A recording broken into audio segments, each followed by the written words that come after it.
What's up, you guys, and welcome back to the channel. I am your girl Bevlin, and this is Dispersed. If this is your first time seeing my lovely face, don't let it be the last time by hitting the subscribe button.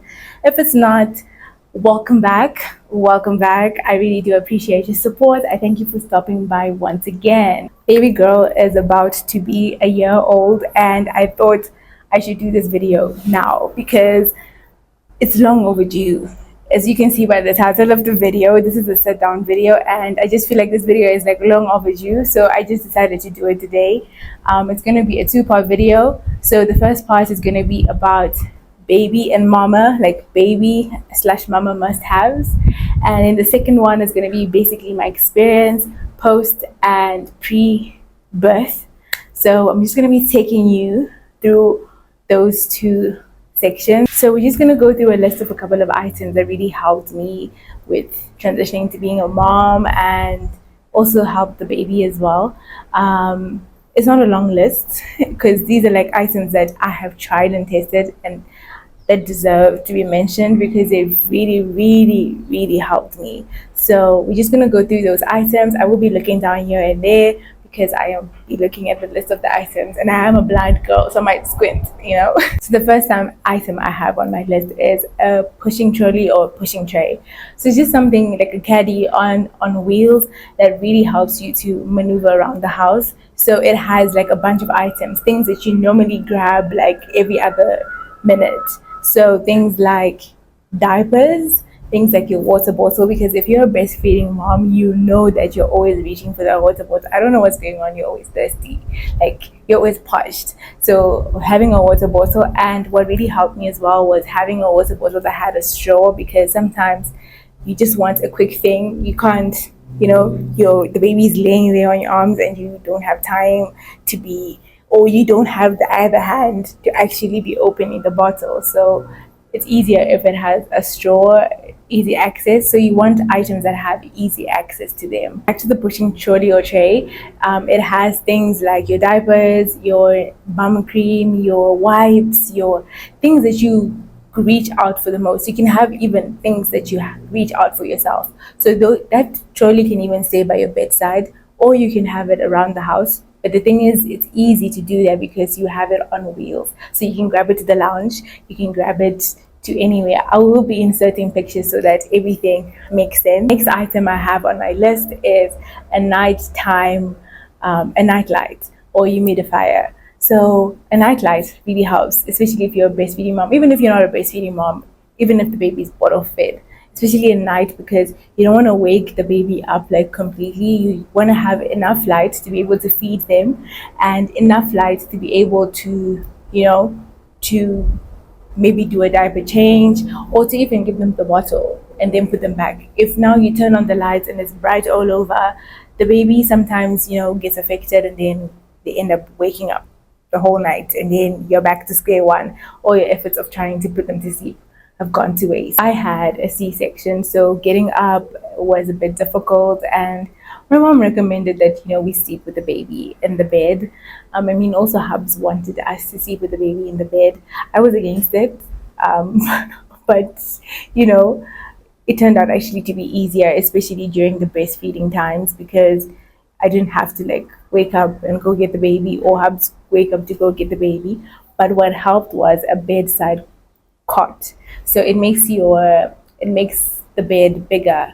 So it's literally right an extension to the bed. So it's right next to your bed, and you literally just reach out for the baby when you need to feed them and then put them back into the cot. So if you are a breastfeeding mom, you know that babies can smell milk. So you don't want the baby right next to your boob, because that baby will feed the whole night. It really works, especially when the babies are like smaller, when they can't move or crawl. It sort of lost its purpose as she started crawling, because if she wanted the milk, she would just get up and then come for the milk. So yeah, the only disadvantage with a bedside cot is that it's small. Like we had a small one. I don't know if they're bigger ones. I've never actually researched, but it's small, so they do outgrow it, but only later, much later on. The one that we had was up to, I think, 9 kg, but because she's a tall baby, she quickly grew out of it, because I know by around maybe 9 months. Some babies are like, I mean, right now she's about to be a year and she's less than 10 kgs. So, or she's at 10 kgs. I'm not sure yet, but the last time we checked, she was less than 10 kg. I also forgot to mention the night light that we had was also like a humidifier. It really helped, especially like if your baby has like dry skin, which most babies do. If they have dry skin or eczema or anything of that sort, at night turn on the humidifier. It really helps to make sure that the skin is not dry, and then it reduces the eczema. She had eczema and it really helped that whole process. I think speaking of eczema, I might as well just get into the next section. The next section being the medical part of things, anything that is medically related. So we struggled with the baby with eczema for quite some time, and we went to the pharmacy this one time, and they were like, "You should try using baby bum cream." I don't know how to pronounce it. I think it's called Bepathin. I'll put a picture as well. And they said that because she was having it around the mouth, they thought that the pharmacist, because we wanted a quick fix, the dermatologist was taking forever, honey. She was fully booked. So we were trying to get an appointment and the solution in the meantime. So we went to the pharmacy and the pharmacist was like, "Oh, my child also struggled with this. I suggest that you put bum cream around the area where there's eczema." For us, it was actually the mouth area. And you know what's crazy? All along, if I ever had skin issues, I would actually put, pseudogram on around my face, all over my face, and it would fix all my problems. Because I figured if it works with the baby's bum, surely it can work for your face, and it would actually work. I actually never thought of using it or utilizing it for the baby. And when we did, it actually did work. It didn't get rid of the eczema. So just a disclaimer, I am not in the medical field. I am just telling you guys what worked for me. So don't come for me when things go wrong. Always consult with your pharmacist or consult with your doctor before you do anything to your child. Guys, children are very fragile, so don't try funny things on them. If it was just random people, I would tell you what to do. I'm joking. But yeah, I'm not a medical consultant or anything. So don't take my word for it without getting any medical advice. So we did use a Bepathin and we just kept the tube. Of course, after we then went to the dermatologist saw the baby's skin and how the baby was doing, and we had a couple of consultations and actually helped. One thing I will say is whenever you are having anything wrong with the baby, it's better to just get the help that you need, just to confirm that it's nothing serious. That is, if your baby is sick, if your baby is doing something that is not normal, go to the doctor. Don't wait for anything to happen. Go to the doctor and get the medical help that you need, especially if you're a first time mom. You've never experienced this, as well as if you're, a third, fourth, second time mom. Babies are different, and I think it's always better to be safe than to be sorry, especially with babies. They don't know which part is hurting, they just are crying. So it's better for you to just go get it checked out. I know a lot of moms struggle with with baby eczema. So I'm just gonna give some little tips that really helped with our baby eczema. First of all, don't put the baby in the bath for too long. Bath the baby for less than 5 minutes. Put them in water and get them out if you have to bath them. I know most doctors recommend that you don't bath them every day, but for me, I want to bath my child every day, so I will bath my child every day. To each their own. So she said that if you're going to bath the baby every day, just make sure she's not in there for too long. In and out. Dry her, put some lotion on her, or whatever cream moisturizer you're using, and get it done. In winter, try use some drops. For bathing, we just literally use a glycerin bar, or sometimes just water, just like that. Sometimes we'll add aqueous cream. It will really help with keeping the skin very moisturized. And then the other thing is stay on top of it and be consistent, because if you are given something for eczema, you just have to be consistent. If you're not consistent, it will creep back up.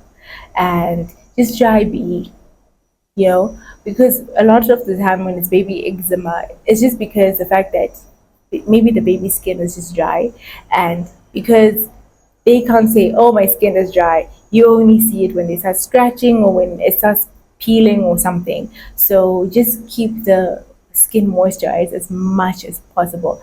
I'm not going to give any medication that we got because that is for you to go to the doctor and get that medication. If you watched my vlogs, you know that she once also got sick, like she got swine flu, and then we ended up going to the hospital and they used a nebulizer on her. I'll insert a picture for visuals so that you understand what a nebulizer is. And then right after we left the hospital, I saw someone on TikTok talking about how they got a nebulizer for their baby and they've just been using it at home with no medicals, just the water. So we just had the nebulizer as well. We got it. It was there in clicks. It wasn't actually expensive. I don't remember how much it was, but it wasn't that expensive. So we just went and got one, and whenever she looked like she's about to be fluey or anything, we just go in the shower with her and steam, and then after that we just use the nebulizer and she'll be perfectly fine. That was the last time she had a flu, thank God. Guys, we are in Africa and it's hot. Just as much as you who does your skincare need sunscreen, also put sunscreen on your children, especially if they're outside. I know you're supposed to put sunscreen whether you're outside or not, but especially if you go with your child outside, if you can afford it, get sunscreen, guys, or get products that do have sunscreen. Then when I started going back to work, there's certain things that were very vital for me that really helped. I'm a foreigner here, I'm sure all of you know. So I don't have like help where I can go and leave my baby with my mom or leave my baby with my sister. So I had to get a helper. And one of the most important thing was when I leave my baby at home. Now, how will I watch the baby? Because most of the nanny cams, you have to be in the house, like a few meters away. They connect via Bluetooth. And if they're like Wi-Fi based, they're very expensive, like hella expensive. And I was like, let me try and find something. I sat down and I was like, I'm gonna do my research and I'm going to try and find something that works well. I think the first one that we got was a Kodak one. It looked, it had great reviews, but then they had discontinued. I think it's a Kodak. I would just double check. But they had discontinued the camera, the supports, the software for that. So we had gotten the camera and then we realized that, the support is no longer there. So we took it back. We bought it in Discam, if I'm not mistaken. We bought it in Discam. We took it back to Discam because we realized we can't use it if we don't have the support, because you need an application for you to be able to use a Wi-Fi based cam. I started doing some digging and serious researching, right? And then I bumped into this camera called, it was actually on special. I think it came up, oh, I was on Take a Lot. I think it came up because I was looking for baby cams. And this one, it's called Tapo. I'll put a picture of it here. They had a bunch of cameras there. And I just thought, okay, let me check it out. Let me see what it's giving. I actually realized that it was a security cam. It's a brand that makes different type of products, but that specific one was a security cam and it had different features, right? People use it for different things, but I did notice that it has a baby crying detection, it has a baby movement detection, and it works on Wi-Fi. So even if I'm not in the country, even if I am like, I don't know, overseas, and I want to watch my baby, I can watch my baby as long as the device is connected to the Wi-Fi. So you do need to have Wi-Fi access, but I feel like it makes sense because why would I need a cam when I'm in the house? Especially if it's a thing of I want to watch my baby when I'm not at home to make sure that she's getting the care that she needs to get. I think I've recommended this camera to anyone who listens. I have. So at that time there was a special going on. It comes in twos, and I went ahead and got it, and I cannot rave enough about it. I wish they would actually see this video and understand how much I love their product. I even left a review. I normally don't leave reviews on any products that I buy, but I left a review and Take a Lot for that particular product because it is that good. It's very good and it's very affordable compared to the other brands that are out there. It's very, very affordable. So I think I should share.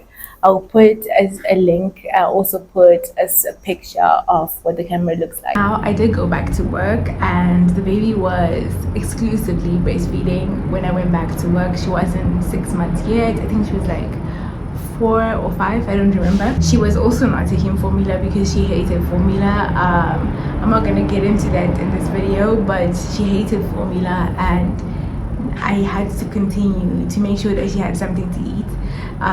We also hadn't started solids. I was waiting for the 1 year mark, so not 1 year, for the 6 month mark for us to start solids. So we did have a situation of where I had to make sure that I kept on schedule with my breastfeeding or pumping, because if I stopped with breast milk, what happens is that if you stop breastfeeding at a certain time consistently, when you used to breastfeed at that time, the milk doesn't come out as much during that time. You can go back to it to try and, you know, reset the bodily functions or something. I don't know how it works, but it's very difficult. I was still on, what is it called, those postnatals. I was still taking postnatals. They do really help with milk production. So for me to be able to maintain the whole feeding schedule, to make sure that I still have enough milk for me to be able to leave at home, I had to continue and have a breastfeeding schedule. So I used to like pump every 2 hours, just like how she used to feed at home. She used to feed every 2 hours, 2.5 hours. So I did my best to try and, you know, work around like my lunch time and take my lunch earlier, or take it in splits, like in 30 minutes, because it will take me about 30 minutes to pump. So the things that I used to carry at work for me to be able to store the milk was, I would have a container. That's what I used initially. I would have a container as well as a lunch bag. The lunch bag was insulated so that it keeps the temperature off the milk. So I also got ice packs, so I would freeze the ice packs, put them in the container, take them with to work in the lunch bag. Whenever I'm ready to pump, I pump. While I was at work, we do have a refrigerator at work, so I would just put it in the refrigerator. It was a bit difficult. At work we did have a pumping room. It was a bit difficult at the client, because, you know, you cannot ask the client like, now where can I go pump? Where can I go relieve my boobs? You know, it just won't work. So I was trying to minimize the amount of time I would spend at the client. Sometimes it became very difficult to just stay like 2 hours, because you're there 2 hours, but then you start leaking, and now you're in a situation where your top has been stained, especially if you're not wearing a pad, or if the pad gets wet, like a pad, breast pads. If the pad gets wet and then it goes through your clothes and then you're stained, and now you're at work and it's a bit embarrassing. I had that situation, so I just tried to minimize the amount of time I would work at the client. And if I needed to be there somewhere in person, I would recommend you work from the office, or I just work from home. I understand that not everyone has those, you know, opportunities or those luxuries. So I do recommend, sometimes I had to go in the car and pump in the car. If you also don't have a car, I don't know what to tell you. You can make something around. The items that you would need would be a lunch bag, a pump of course. I really wanted like a wearable pump, because I feel like it's convenient, you could be doing other things. But then I had seen so many mixed reviews, and they're quite expensive, and I was like, what if I get one and I don't like it? Now I must find another one. When I spend money, what am I gonna do with the one that I have? Because people are very like particular about, you know, using like a pump that someone else uses, especially the wearable ones. So people normally don't buy pumps secondhand, but if you do, like, I don't know like where I would even be selling it, because I've just never seen anyone selling a second-hand pump. So after I pump the milk, I would have storage bottles, and then I would just put them there, because the feeding, initially I was using the storage cups, like the cups, but storage wise it actually takes up more space, because they only take up I think 90 mils or something like that, and then she needs more milk. So now I'm stacking up, like freezing like 3, 4, 5 bottles, and then they're reusable. That is the advantage, but then they don't take up much milk. Now I'm stacking up, and then they take up so much space. So I was just like, let me try not reusable, milk storage bags. So we tried milk storage bags, and game changer. You know, you can find a good brand, a no-name brand online, and just use that rather than you trying to find like these big brands. All you need is one that it's sealable. That's all you need, and where you can write. So the ones that I got were initially from Take a Lot. I got them together with the camera. I was trying them out. They were very cheap. I think they were like 100 and like 100 in a pack, and they were like 50 something. They were very cheap, but now they're always out of stock because they're cheaper and they're actually a good product.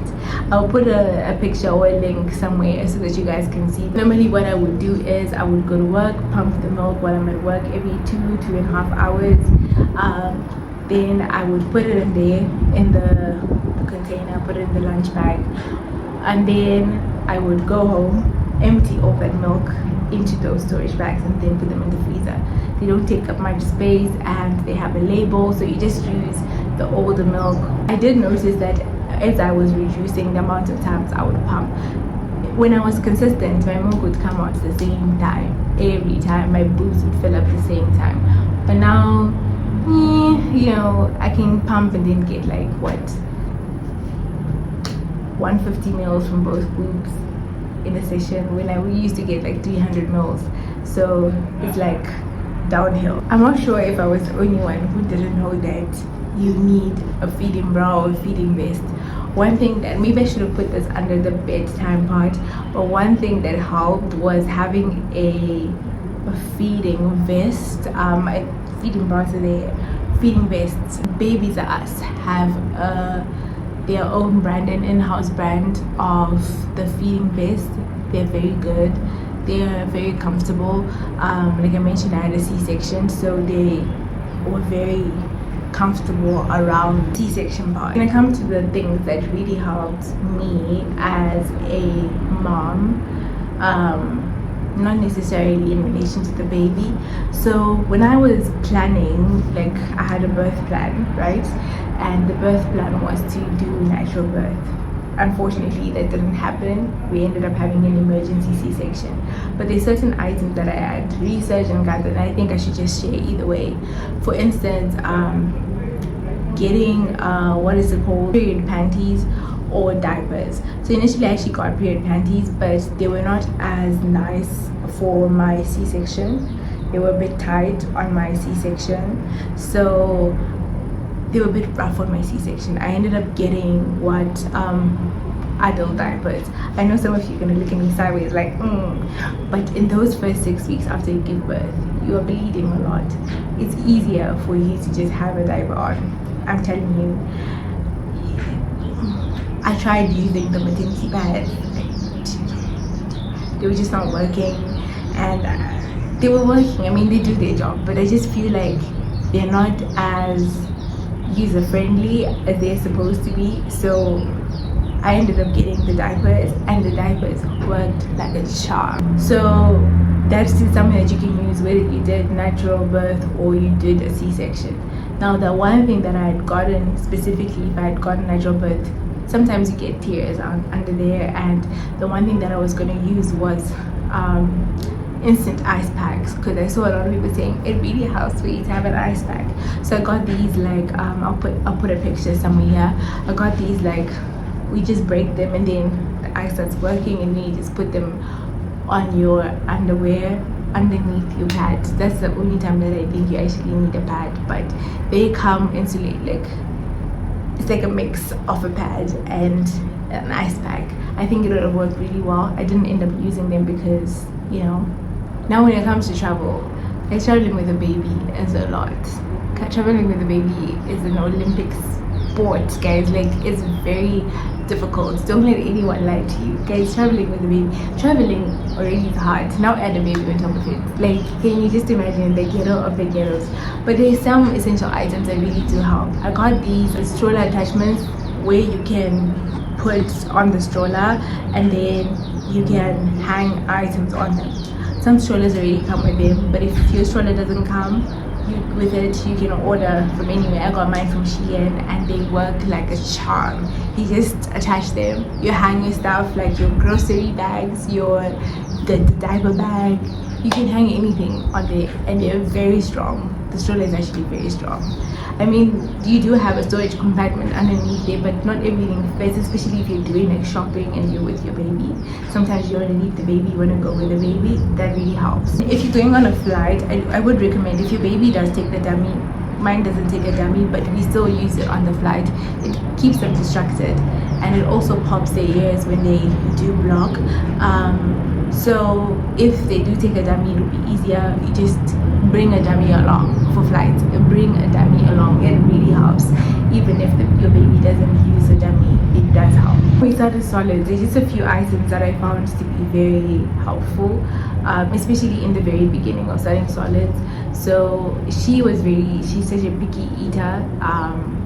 Not really a picky eater, but there's certain things that she shies away. She doesn't like sweet things, let me say that. Yeah, there's certain things that she shies away from, which is fine, right? But it was very difficult to feed her from the spoon, right? Especially in the beginning, because she's used to sucking things. So I did realize that, because we started feeding her, you know, those purity pouches, and we would put them straight to the mouth instead of putting it in the spoon. Someone recommended that, and then I was like, okay, this is working, and I need the baby to eat. You know, we can teach each other the whole spoon function later on. Right now I needed to be eating and to be healthy, and we ended up like, I ended up going online, and we found like reusable feeding pouches, and I would literally put anything that I'm feeding her that day, I would put it in there and I would feed her, and it works. It worked for a while. Eventually it becomes null and void. It becomes a, what are you trying to do? And then you still need to get the spoon. So it's something that helps in the beginning if you're really struggling, as well as we utilized a feeding apron, you know, because feeding gets messy and you don't want to change an outfit or get your baby's favorite outfit messed up because you're feeding each other. So we got an apron, and it really helped. She can get anything over the apron, and then you just wash it off, and it's fine. And then as well as having plastic bibs, right? I know like the common ones are the cloth ones, but the plastic ones, game changer, because you don't have to wash them. You literally just go onto the sink, clean them. You don't have to do like laundry and like scrub and try to get dirt over them.